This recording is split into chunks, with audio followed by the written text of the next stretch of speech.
Hey guys, how's it going today? I just want to do kind of a quick review for you guys in the SereneLife 12,000 BTU portable air conditioner. It's early spring, so some days have been in the mid 80s and some days have been in the 30s. That's just how Texas weather is. I can say that both the cooling and heating is awesome on these things. What took me back was how quiet these things were. Some other reviews said they are loud. Compared to what? I don't know, but mine are super quiet. I wasn't expecting this. Since this is essentially an electric furnace and a C in a plastic container.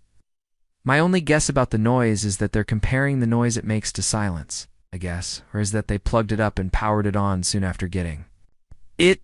When it comes to anything with a compressor pump that moves coolant, you have to let it sit upright for hours before ever powering it on. The compressor is not made to move air, so if the liquids haven't settled properly before operating, you're going to quickly damage your compressor. It might still work, but it might loud, or it may never heat or cool to its full capacity. Same goes for refrigerators. The heat capacity of this was impressive. It takes a moment to warm up, so when it does come on, the compressor might kick on first, then the fan will kick in on low. After a while of running, it'll be much warmer than when it starts.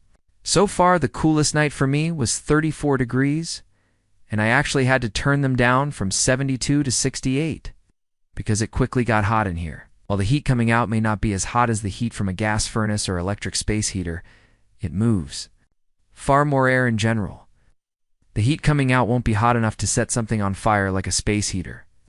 But the massive amount of air it moves quickly made me see why it didn't need to be any hotter. The heat these provide are more impressive. When I realized they use less than 1,000 watts each when they are on heat. Most much smaller and less capable space heaters use at least 1,500 watts. This thing does have a setting to use to dry out or evaporate the water it has accumulated. If you don't use the included drain hose and leave the drain plugged, it will evaporate this water off when it fills up. If you use it, what's interesting is that the drain is pressured. It comes out with a bit of force, enough to blow bubbles when submerged. It won't splatter water everywhere. But what's good about this is that it means it won't get clogged up like the drain on most air conditioners. I have been working from home for years and years, so I know how important it is to have a quiet room to work in, as background noise can not only be distracting, but can get you fired. This thing sits less than 6 feet away and can't be detected on my mic. Again, a working unit shouldn't be loud. It says to let it stand upright for at least 2 hours before turning on. I let them stand for at least twice that time, 4 hours. This might be the reason my units are quiet, because once that compressor pushes air, it will never run quietly again if it keeps working. As far as the remote, you don't have to point it right at it for it to work.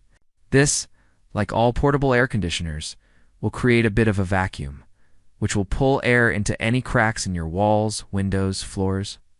No matter how well your home was built, it will pull that air in from somewhere: kitchen vents, dryer vents, bathroom air vents. This happens because the air that the unit uses to cool the rear radiator, which vents outside, is pulled from the back and sides of the unit. It also pulls the air that it is going to heat or cool through the same area. So only some of the air is coming back out into your home. But about half of all the air coming in is pushed out of the back of the air conditioner, out of the vent that goes through the window. I'm used to using portable air conditioners, so I tend to build a box around them and put an extra vent near the back and pipe it outside, about half the size of the one going out. That tends to stop the issue and give me far greater BTU value than it is rated at. Otherwise, I just leave a window cracked somewhere near the unit, as I am used to having to do this with wood stoves anyhow. Highly recommended if you guys have. Any more questions on it, just leave them in the comments below. Thanks for watching, guys, and have a great day.